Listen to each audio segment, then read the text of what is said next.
बिस्मिल्लाहिर्रहमानिर्रहीम। Para number 12, सूरह हूद, हिस्सा 4। फिर जब हमारा हुक्म आ गया तो हमने सौले को और इनके साथ जो ईमान लाए थे इनको अपनी ख़ास रहमत के ज़रिए निजात दी और उस दिन की रुसवाई से बचा लिया। यकीनन तुम्हारा परवरदिगार बड़ी कुव्वत का, बड़े इक़्तिदार का मालिक है।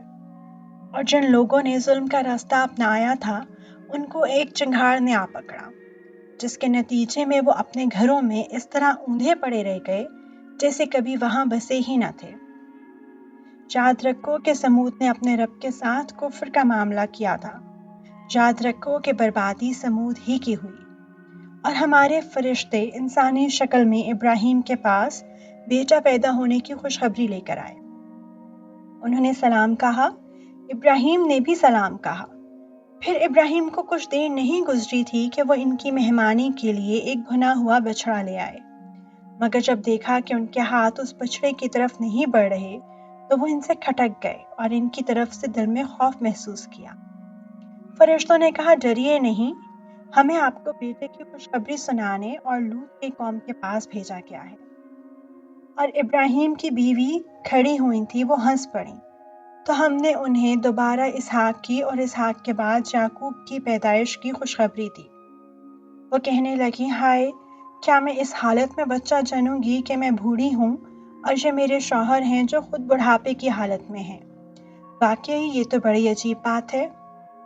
फरिश्तों ने कहा, क्या आप अल्लाह के हुक्म पे ताज्जुब कर रही हैं? आप जैसे मुकद्दस घराने पर अल्लाह की रहमत और बरकतें ही बरकतें हैं। बेशक वो हर तारीफ का मुस्तहिक बड़ी शान वाला है। फिर जब इब्राहिम से घबराहट दूर हुई और उनको खुशखबरी मिल गई तो उन्होंने हमसे लूत के कौम के बारे में नाज के तौर पर झगड़ना शुरू किया। हकीकत यह है कि इब्राहिम बड़े बुर्दबार, अल्लाह की याद में बड़ी आहें भरने वाले और हर वक्त हमसे लौ लगाए हुए थे। हमने उनसे कहा, इब्राहिम, इस बात को जाने दो, यकीन कर लो कि तुम्हारे रब का हुक्म आ चुका है और इन लोगों पर ऐसा अजाब आकर रहेगा जिसको कोई पीछे नहीं लौटा सकता। और जब हमारे फरिश्ते लोत के पास पहुंचे तो वो उनकी वजह से घबराए, उनका दिल परेशान हुआ और वो कहने लगे कि आज का ये दिन बहुत कठिन है। और उनकी कौम के लोग उनके पास दौड़ते हुए आए और इससे पहले वो बुरे काम किया ही करते थे।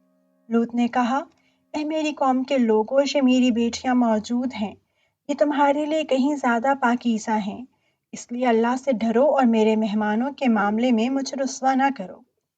क्या तुम में कोई एक भी भला आदमी नहीं है? कहने लगे, तुम्हें मालूम है कि तुम्हारी बेटियों से हमें कुछ मतलब नहीं और तुम खूब जानते हो कि हम क्या चाहते हैं। लूत ने कहा, काश के मेरे पास तुम्हारे मुकाबले में कोई ताकत होती या मैं किसी मजबूत सहारे की पनाह ले सकता। अब फरिश्तों ने लूत से कहा, ए लूत, हम तुम्हारे परवरदिगार के भेजे हुए फरिश्ते हैं। ये काफिर लोग हरगिज तुम तक रसाई हासिल नहीं कर सकेंगे, लिहाजा तुम रात के किसी हिस्से में अपने घर वालों को लेकर बस्ती से रवाना हो जाओ और तुम में से कोई पीछे मुड़कर भी ना देखे। हाँ, मगर तुम्हारी बीवी तुम्हारे साथ नहीं जाएगी, उस पर भी वही मुसीबत आने वाली है जो और लोगों पर आ रही है। यकीन रखो कि इन पर अजाब नाजिल करने के लिए सुबह का वक़्त मुकर्रर है। क्या सुबह बिल्कुल नज़दीक नहीं आ गई? फिर जब हमारा हुक्म आ गया तो हमने इस ज़मीन के ऊपर वाले हिस्से को नीचे वाले हिस्से में तब्दील कर दिया और इन पर पक्की मिट्टी की तह पर तह पत्थर बरसाए, जिन पर तुम्हारे रब की तरफ से निशान लगे हुए थे।